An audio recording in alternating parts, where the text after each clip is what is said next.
capítulo 3. Evangelho de João, capítulo 3.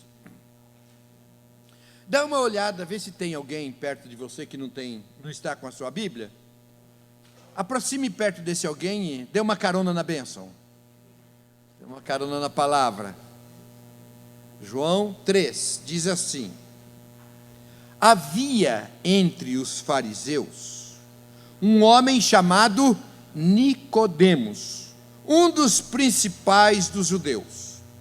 Este de noite foi ter com Jesus e lhe disse: Rabi, sabemos que és mestre vindo da parte de Deus, porque ninguém pode fazer estes sinais que tu fazes, se Deus não estiver com ele. A isso respondeu-lhe Jesus: em verdade, te digo que se alguém não nascer de novo, não pode ver o reino de Deus. Perguntou-lhe Nicodemos: como pode um homem nascer sendo velho? Pode, porventura, voltar ao ventre materno e nascer segunda vez? Respondeu Jesus: em verdade te digo, quem não nascer da água e do Espírito não pode entrar no reino de Deus. O que é nascido da carne é carne, e o que é nascido do Espírito é Espírito. Não te admires de eu te dizer: importa-vos nascer de novo.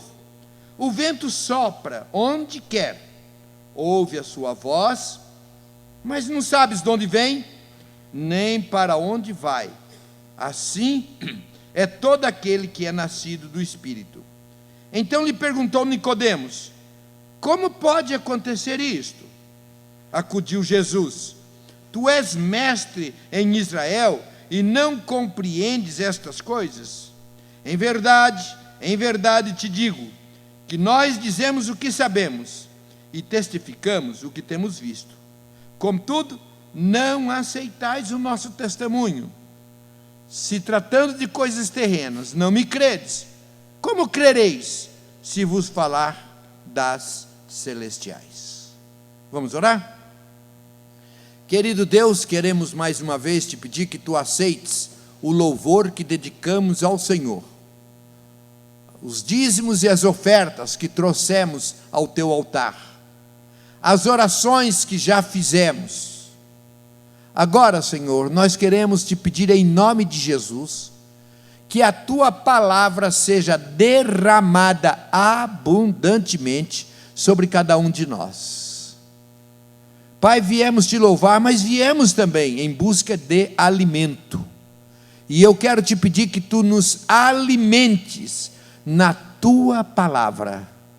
Que o teu Espírito Santo venha e haja em cada mente, em cada coração. Em nome de Jesus, repreendemos Satanás, para que não atrapalhe, não roube, nem a nossa atenção, nem a tua palavra. Não tem a mínima chance neste lugar, porque este lugar, estas vidas, são consagradas ao Senhor Jesus. O Espírito Santo de Deus, sim, esse tem total liberdade para agir, para trabalhar, para manifestar-se e para fazer a obra que precisa ser feita em cada vida, em cada coração. Eu oro, Senhor, em nome de Jesus. Amém. Amém. Graças a Deus. Eu gosto de quando em quando de estudar vidas de alguns personagens bíblicos. Não é sempre que eu faço isso, mas de quando em quando eu gosto de fazer isto, porque eu já disse algumas vezes que se trata de pessoas normais, iguais a nós. Eu sempre digo que se os personagens bíblicos fossem diferentes de nós, a gente ia falar: não serve de exemplo para nós, porque eles eram especiais, eram diferentes, eram santos, eram perfeitos. Mas não, os homens e as mulheres da Bíblia, eles eram normais, iguais a nós. Então nós podemos nos inspirar na vida deles. E são todos iguais. Aliás, existem 4 coisas que não mudam. Primeiro é Deus. Deus é o mesmo ontem, hoje e eternamente. O eu sou era ontem, é hoje e será amanhã. Deus é sempre o mesmo, Ele é imutável. Segundo lugar, tem também a palavra de Deus. A palavra de Deus também não muda. É a mesma ontem, hoje e eternamente. É a mesma palavra de Deus. Também tem o ser humano, que não muda. É o mesmo falho, o mesmo pecador. Você pode dizer, mas pastor, o homem muda, ele é volúvel, hora que é uma coisa, hora que é outra coisa. É isso mesmo, ele sempre foi volúvel, inconstante, sempre foi desse jeito. E em quarto lugar, que não muda também, é Satanás. Satanás é o mesmo, está sempre trabalhando, sempre tentando tirar e afastar o homem da presença de Deus. Estes quatro são sempre da mesma maneira. E hoje nós vamos estudar acerca de um homem que se chamava Nicodemos. Quem era Nicodemos? Nicodemos era um fariseu, ele era um líder dos judeus, ele era um homem muito importante, ele era membro do Sinédrio, ele gozava de uma posição social relevante, era um homem culto, um homem instruído, um homem muito rico. A história apresenta a família dele como proprietária de cerca de 10% da indústria de estanho do Império Romano. Era um homem muito bem posicionado, era um verdadeiro príncipe do seu povo. Gente conceituada, elevada, importante. Este homem aparece apenas 3 vezes na Bíblia, e as 3 vezes no Evangelho de João. A primeira vez está nesse texto que nós lemos, no capítulo 3. Ele havia ouvido falar de Jesus e desejou conhecê-lo, saber mais a respeito dele, entender melhor quem era aquele homem humilde, mas que falava com sabedoria incomum e fazia muitos milagres. Então impressionava-o, porque era um homem simples, mas falava com sabedoria, pelos milagres que ele fazia. O problema é que Nicodemos fazia parte do Sinédrio. O Sinédrio era composto de 71 membros e era o mais alto tribunal eclesiástico e civil. Tudo quanto era decisão que precisava ser tomada, fosse religiosa ou civil, de qualquer área, passava pelo Sinédrio. Era a palavra final. Tinha a missão de administrar a justiça mediante a interpretação da Torá, da lei.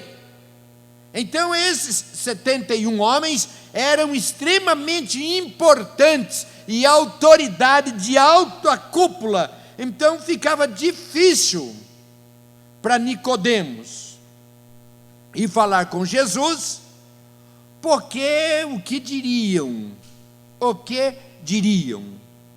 Se ele fosse falar com Jesus à luz do dia, certamente ele seria duramente criticado pelos seus pares no Sinédrio. Ele seria criticado, como de fato, mais tarde ele o foi. Ele tinha uma posição social, e não era assim, gente do povão. Ele estava no andar de cima, num patamar maior, era uma autoridade. Então ele resolveu procurar Jesus à noite. Muito bem. Alguns aspectos que eu gostaria de comentar. Primeiro, o status social das pessoas costumam restringir seus comportamentos, suas atitudes, inclusive no que diz respeito à fé e relacionamento com Cristo. Tem muitas pessoas que até gostariam de estar mais perto de Jesus, de acompanhar Jesus, de entregar-se a Jesus, mas não o fazem porque pensam o que os outros vão dizer dele. Afinal de contas, tem uma certa posição, seja social, seja cultural, e então essas condições têm impedido muitas pessoas de tomarem uma posição diante de Jesus, de procurar Jesus, porque o que vão dizer? Agora você também resolveu virar, usam a expressão, virar um crente, ou coisa parecida. Poucos têm a coragem que Zaqueu teve. Lembra-se? Zaqueu era um coletor, um homem também importante, um rico, e ele se interessou por conhecer a Jesus, e teve uma atitude assim, interessante. Ele subiu numa árvore, diz o texto bíblico, que ele era um homem de pouca estatura, e para ele poder ver Jesus, ele subiu numa árvore.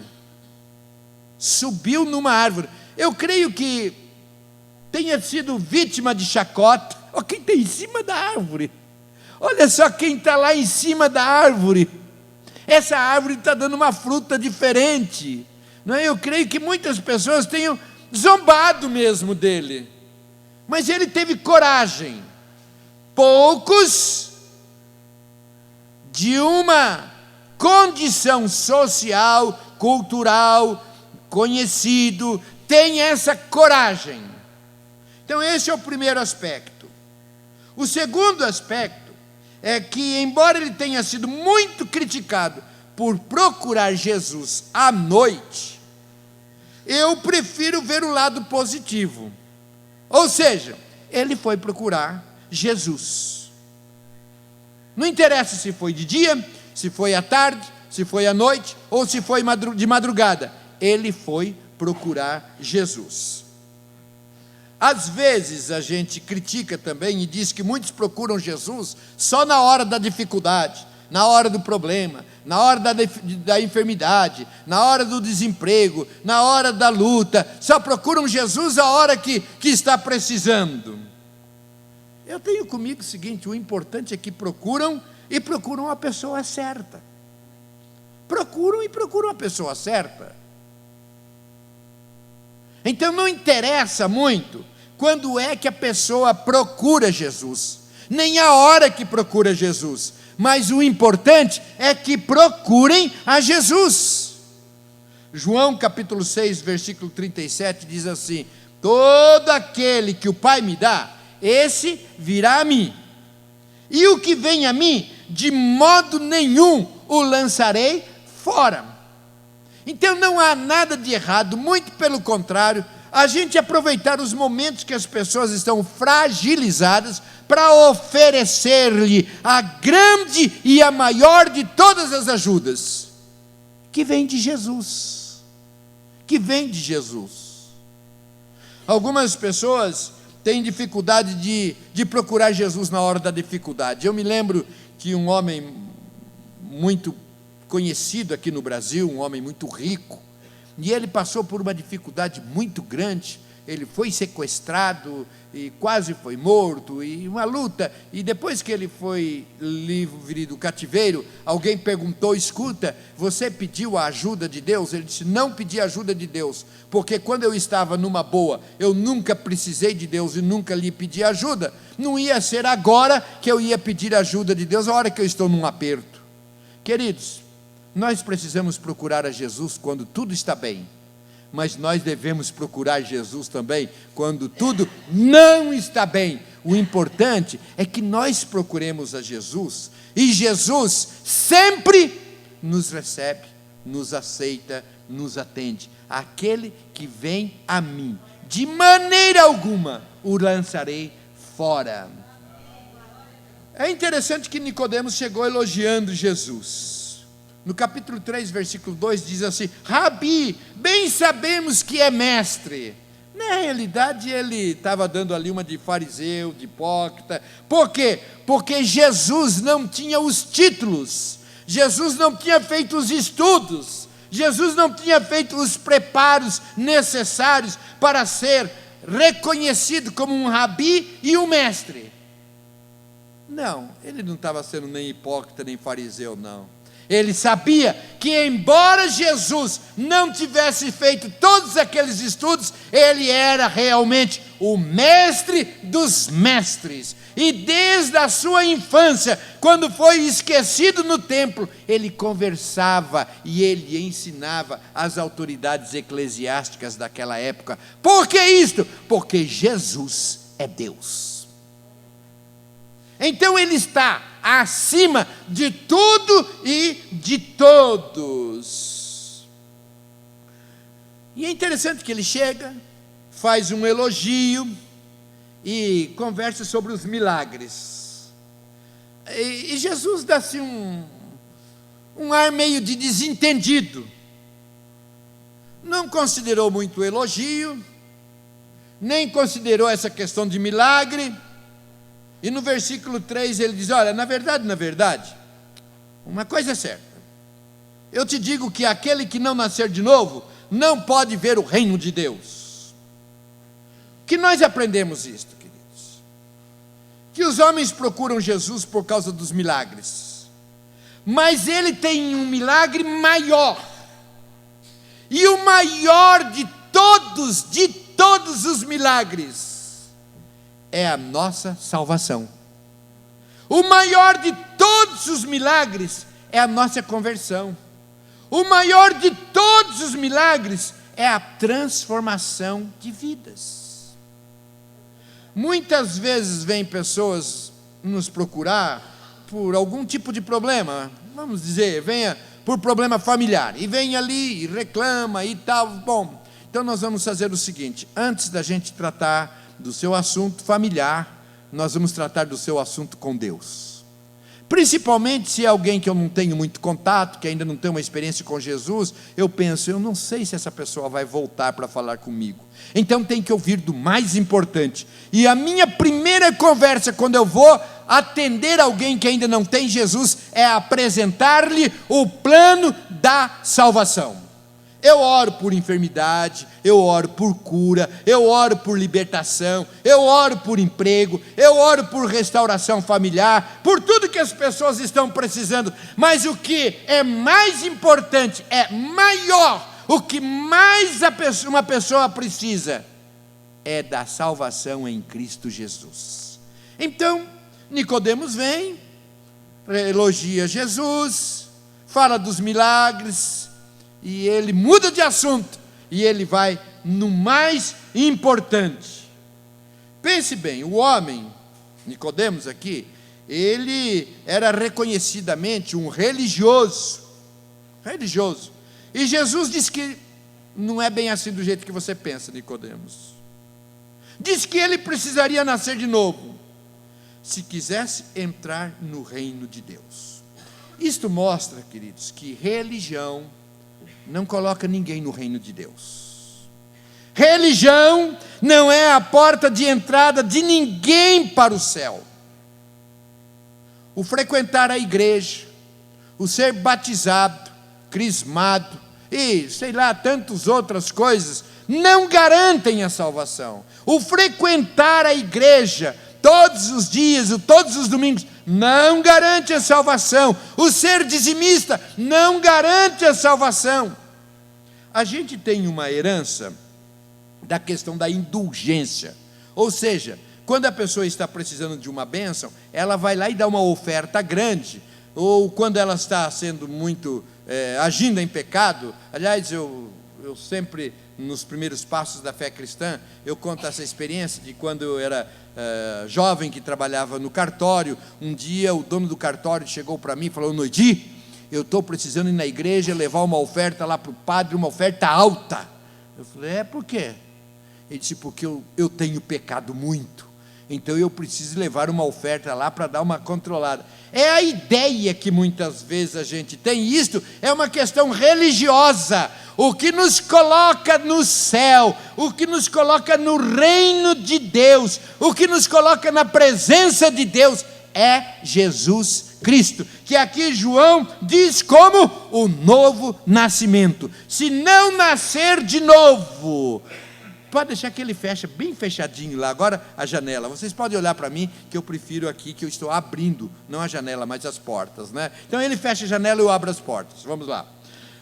Aí então ele diz o seguinte, no versículo 4: como pode um homem nascer sendo velho? Pode porventura tornar a entrar no ventre de sua mãe e nascer de novo? Jesus sabia que Nicodemos era um homem instruído, religioso, profundamente conhecedor das profecias, e desconsiderou a pergunta e manteve a conversa em nível mais alto e respondeu: na verdade, eu te digo que aquele que não nascer da água e do Espírito não pode entrar no reino de Deus. Você percebe que algumas vezes Nicodemos tenta mudar um pouco de assunto e Jesus traz sempre para a centralidade do Evangelho, que é a salvação, que é o novo nascimento em Cristo Jesus. A gente corre muito o risco, queridos, de às vezes, por causa da nossa experiência de igreja, e conversar assuntos tão teológicos, doutrinários, profundos.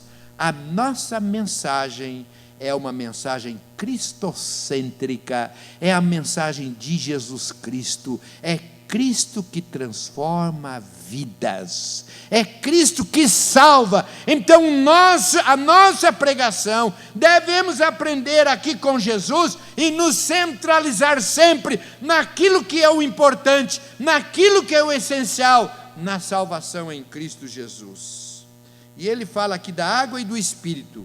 Que é isso? Nascer da água e do Espírito. Nascer da água, tem muitos comentaristas, muitas doutrinas, muitos ensinos, porém eu tenho entendido, e é aqui que a maioria realmente entende e fica, que nascer da água é a questão do batismo. Quando alguém se batiza, está firmando a sua fé, está confessando Jesus como seu Senhor e Salvador. Ele está recebendo este sacramento instituído por Jesus.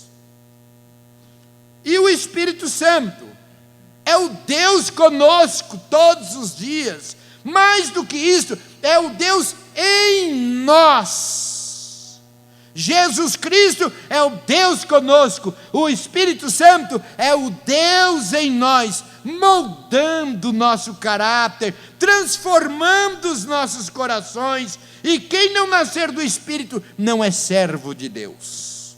É o Espírito Santo que faz o que precisa ser feito, que muda o que precisa mudar. Por isso, queridos, eu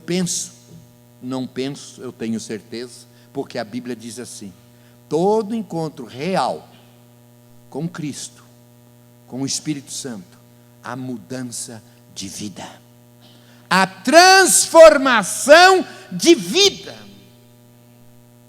Deixa de ser o mesmo homem, a mesma mulher, e Deus vai mudando, vai transformando. Sabe aquela história que diz assim: eu sou assim mesmo, eu nasci desse jeito, eu sempre fui genioso, eu sempre fui bravo, eu nunca levei desaforo para casa, comigo eu sempre sou assim mesmo, eu vou morrer assim, não tem jeito. Só tem um jeito: na conversão. Eu era daquele jeito, agora eu sou diferente. E a cada dia Deus vai mudando. O que vai fazer com que nós chamemos a atenção dos nossos amigos, dos nossos familiares, não é a gente voltar para casa batendo no peito e dizendo: eu sou crente, eu aceitei Jesus, mas é à medida que as pessoas veem transformação na nossa vida. E quem faz essa transformação é o Espírito Santo de Deus.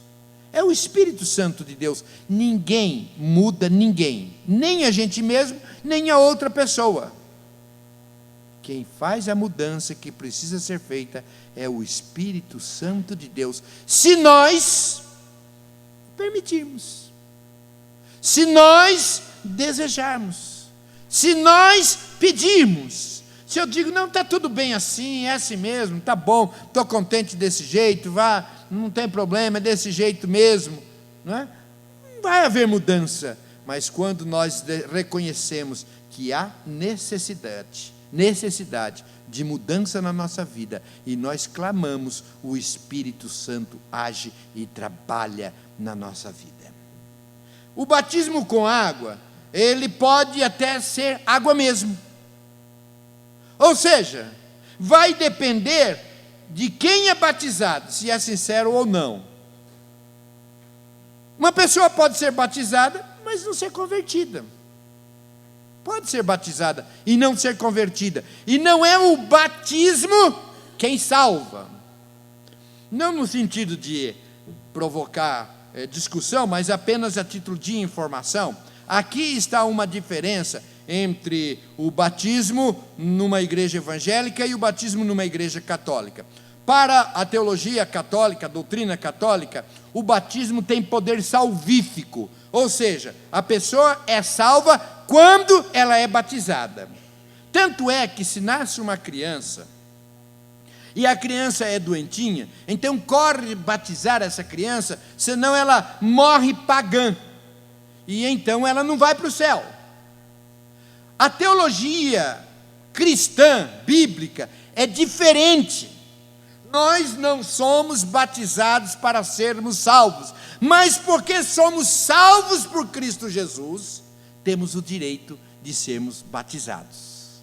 Então, volto a dizer, o batismo com água, ele pode ser simplesmente um jogar de água na cabeça ou um mergulhar na água.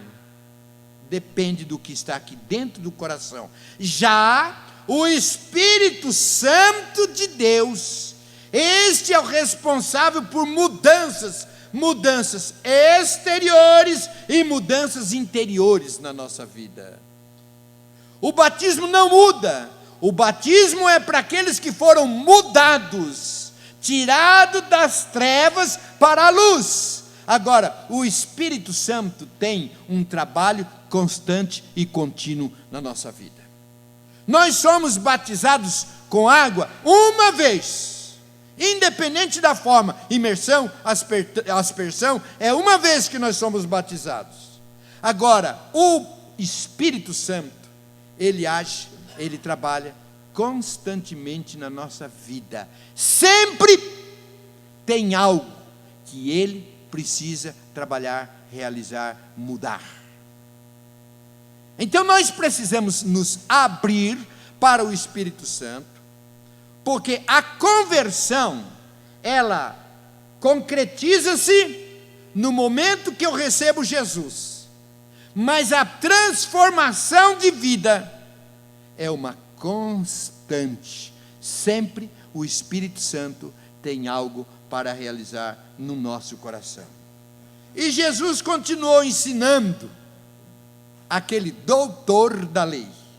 No capítulo 3, versos de 6 a 8, diz: o que é nascido da carne é carne, e o que é nascido do Espírito é Espírito. Não te maravilhes de te dizer: necessário vos é nascer de novo. O vento sopra onde quer, e ouves a sua voz, mas não sabes de onde vem, nem para onde vai. Assim é todo aquele que é nascido do Espírito. Então aqui ele faz uma diferença daqueles que são nascidos da carne, daqueles que são nascidos no Espírito. O que nasce da carne é complicado, porque a carne tende a tudo que não presta. Desde criança, nós temos conversado sobre isso e dito que ninguém precisa ensinar para uma criança falar bobagem, mentir, ser maliciosa. Não precisa ensinar isto para a criança. Ela nasce na carne e a carne já vem com essa tendência. e é a vida toda, uma luta constante, até a velhice e até a morte, a carne lutando, querendo encontrar o seu espaço na nossa vida, é uma luta constante. Lá em Gálatas capítulo 5, versículo 19, diz assim: ora, as obras da carne são conhecidas e são prostituição, impureza, lascívia, idolatria, feitiçaria, inimizade, porfia, ciúmes, iras, discórdias, dissensões, facções, invejas, bebedice, glutonaria e coisas semelhantes a este respeito, das quais eu vos declaro, como já outrora vos preveni, que não herdarão o reino de Deus os que tais coisas praticam. Então, a carne luta incessantemente contra o Espírito. E preste atenção no que eu vou dizer. Por mais íntima que esteja a sua relação com Deus, por mais consagrado que você esteja diante de Deus, por mais próximo que você esteja diante de Deus, não baixe a guarda, porque o diabo não desiste, e então está sempre. Você já ouviu, já conheceu gente que era extremamente crente, dedicado, consagrado, e caiu, porque baixou a guarda, deu lugar à carne. Não é fácil vencer as obras da carne e nossa tendência natural ao que não presta. A gente sabe que uma coisa não presta, que uma coisa está errada, que desagrada a Deus, mas se não fortalecermos o nosso espírito, nós caímos. Tem muita gente boa que vive caindo em tentação, e sabe por quê? Porque quem não alimenta o espírito acaba fortalecendo a carne. E aí é uma tristeza, só faz o que não deve. Deus te trouxe aqui nesta noite para que você e eu, nós, fôssemos alimentados espiritualmente. E precisamos sempre, sempre, sempre alimentarmos-nos espiritualmente para vencer a luta da carne, porque o diabo não desiste. Mas vamos voltar a Nicodemos. Ele queria de fato entender o que Jesus estava ensinando e perguntou: como pode ser esse negócio de nascer de novo? Não estou entendendo, como que pode ser isso? Era tudo novo para Nicodemos. Embora Nicodemos fosse um religioso, embora fosse uma autoridade religiosa, não era fácil para ele entender, mudar de uma hora para outra. Até hoje é assim, queridos. Até hoje é assim. Muitas pessoas vêm para Jesus, mas ainda têm dificuldade para abrir mão de doutrinas, de princípios, de ensinos, de religiosidade. Eu sempre aprendi assim, minha mãe ensinou assim, meu avô ensinou assim, eu sempre acreditei desse jeito, eu sempre agi dessa maneira, como agora tem de mudar? Jesus foi explicando para Nicodemos, e a gente precisa ter paciência. Primeiro, se você está chegando-se agora a Jesus, e alguma coisa é muito novidade, muito diferente, muito estranho, não se preocupe, tenha paciência e perseverança, que Deus iniciou uma obra na sua vida e Ele vai terminar. Se você está trabalhando com alguém que ainda tem resistência a alguns princípios bíblicos, vá com calma, não desista, mas vá ensinando-lhes, porque a mudança é realmente radical, de quem não conhecia Jesus e de quem conhece Jesus, de quem seguia apenas religiosidade e agora segue o verdadeiro cristianismo, de quem tinha um padrão mundano e agora tem o padrão de Jesus para a sua vida. É uma mudança radical, mas Jesus vai trabalhando na vida, e eu creio que Ele está trabalhando na minha vida e na sua vida, e Ele há de completar o que Ele já iniciou. Amém? Graças a Deus.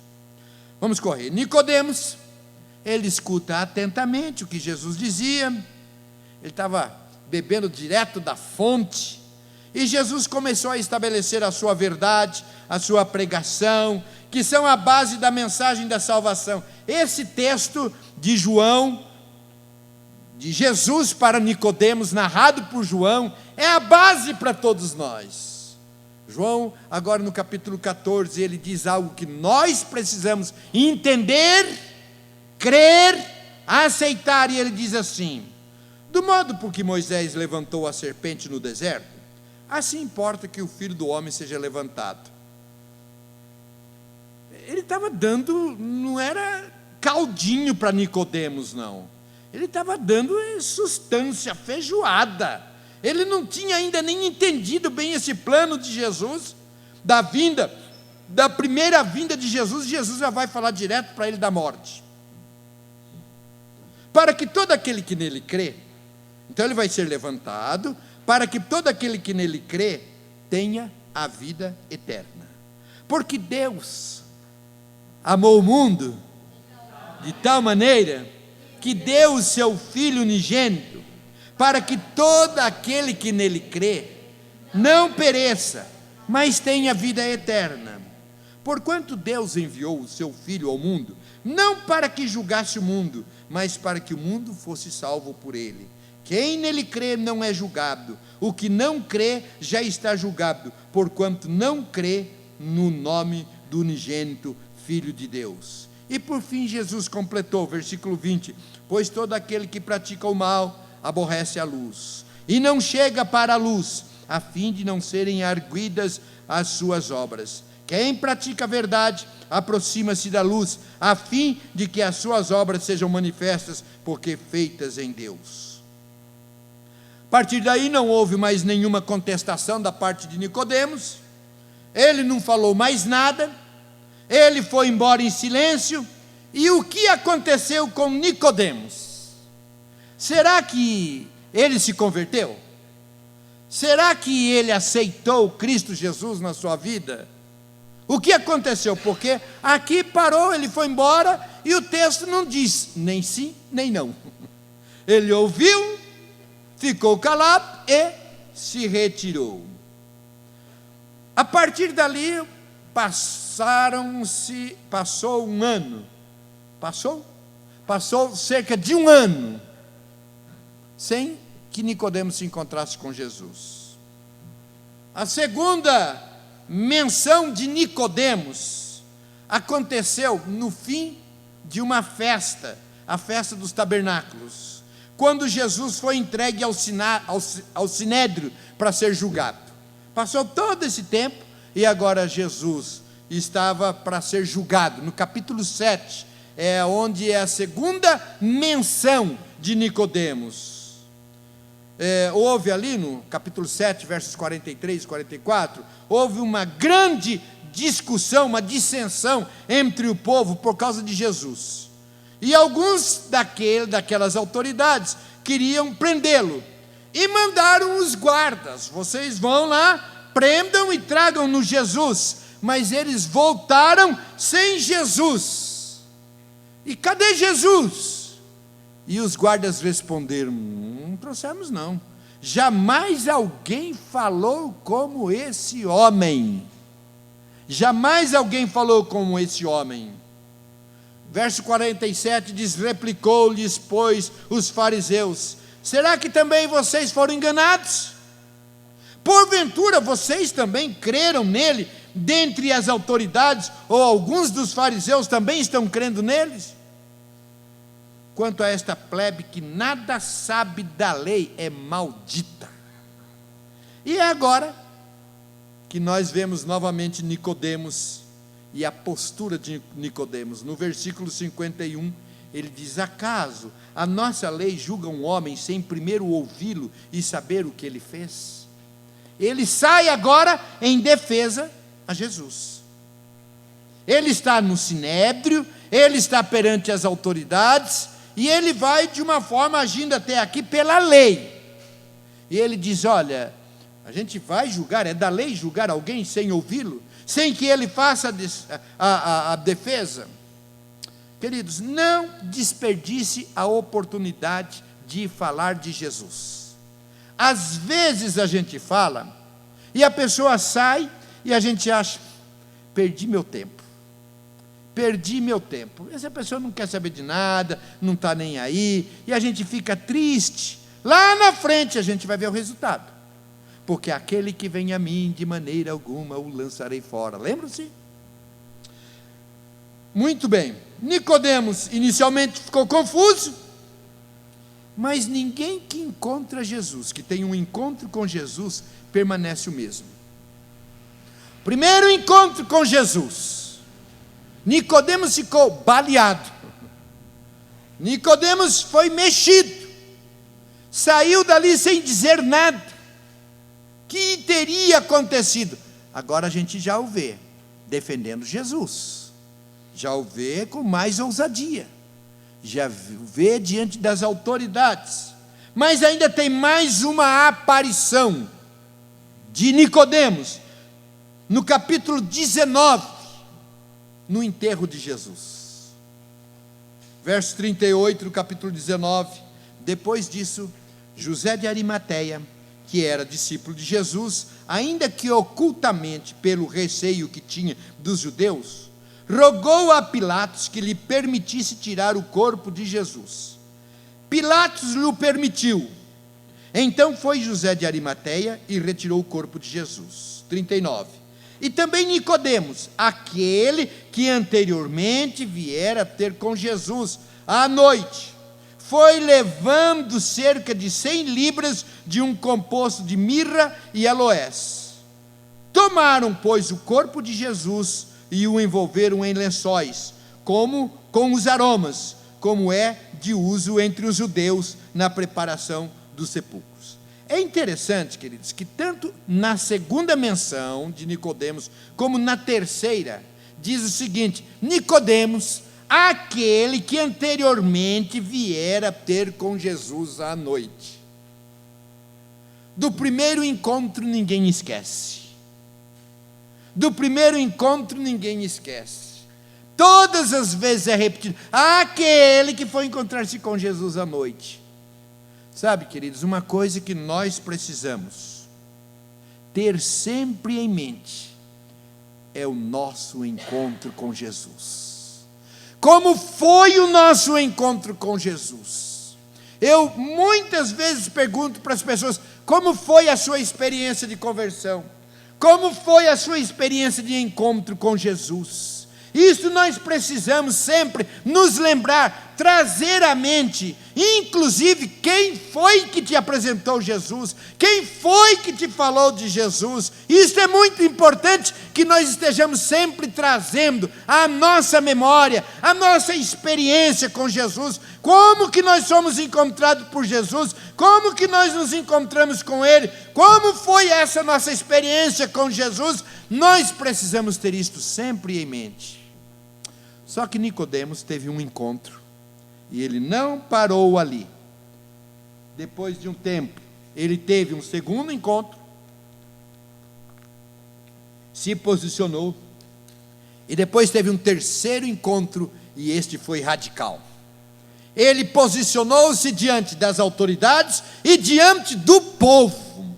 O povo agora sabia de quem ele era, o povo sabia do seu relacionamento com Jesus. Agora ele assumiu a sua posição, agora ele vestiu a camisa, e agora ele está dizendo a quem ele pertencia. Houve uma continuidade no crescimento e na vida de Nicodemos. Eu estou terminando, e eu gostaria de dizer para vocês duas coisas. Primeiro, lembre-se sempre do seu encontro com Jesus.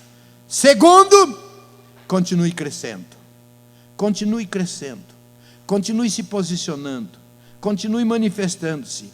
Nós não podemos apenas ficar contando as histórias lá do Nicodemos, quando ele teve o encontro com Jesus. Aquele que foi encontrar-se com Jesus, tudo bem, mas depois, ele perante o sinédrio, ele se posicionou, e depois, ele perante o povo se posicionou, a tal ponto que ele, segundo a tradição, ele foi tirado do sinédrio, e daquele homem rico, ele perdeu tudo, mas ele foi um homem que seguiu a Deus, e dentre os chamados livros apócrifos, ou seja, aqueles que não estão dentro desses 66, tem um livro que é dado para Nicodemos, e tem o título de Os Atos de Pilatos, onde ele narra detalhadamente o julgamento de Jesus e as atitudes de Pilatos. Foi um homem que teve um encontro com Jesus, continuou encontrando e nunca mais o deixou.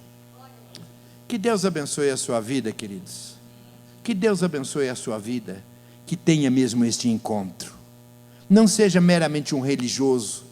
Eu não creio que você tenha vindo hoje aqui apenas por religiosidade. E ainda que tivesse, você veio no lugar certo. E Jesus está aqui. E você pode nesta noite ter esse encontro real com Jesus. Que Deus te abençoe, queridos, para que amanhã você tenha uma nova experiência. Depois de amanhã, uma nova experiência. Depois de amanhã, uma nova experiência. E as suas experiências com Jesus sejam renovadas dia a dia. E se nós nos encontrarmos daqui a alguns e longos anos, você possa dizer das suas longas, grandes, belas, bonitas experiências com Jesus, porque cada dia Ele tem algo novo, cada dia vamos amadurecendo.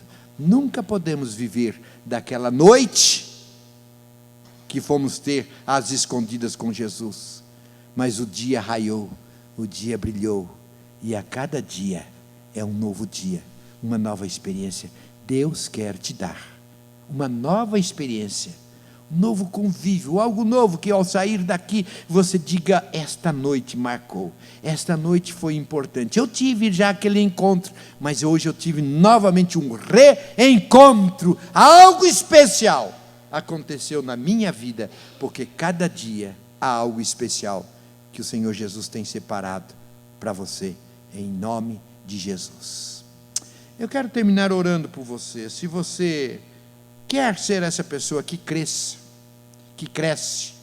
essa pessoa que busca novas experiências, corajoso, que se impõe diante do Senhor, e que você quer dizer, conforme aquele cântico que nós cantamos no finalzinho do louvor: mais de ti, mais de ti, mais de ti eu quero, mais de ti, mais de ti. Se esse é o desejo do seu coração, é o desejo do meu coração, e poderíamos, quem sabe, o Marinho fica à vontade, mas pode já o Ministério de Louvor vir aqui à frente. Aqueles que querem nesta noite dizendo: obrigado por aquela noite de encontro que eu tive. Foi assim, meio às escondidas, meio sem saber bem do que estava acontecendo, foi meio assim, não estava entendendo exatamente, mas hoje eu renovo minha experiência com Jesus, minha decisão por Jesus, e nesta noite eu digo: eu quero mais, mais e mais e mais de ti. Aqueles que desejam esta vida de crescente diante de Jesus, fique em pé em nome de Jesus. Eu quero orar por você. Aliás, podemos até fazer algo que faz tempo que nós não fazemos e que eu gosto muito, de terminar esse culto no altar do Senhor, como quem está dizendo: eu estou dando um passo mais em direção a Jesus, eu estou me aproximando de Jesus, eu estou dizendo que eu quero mais. Então, enquanto nós cantamos, você pode vir aqui para o altar. Estamos terminando, e eu quero orar para que você diga: mais, eu quero mais, eu quero mais, eu quero mais, em nome de Jesus.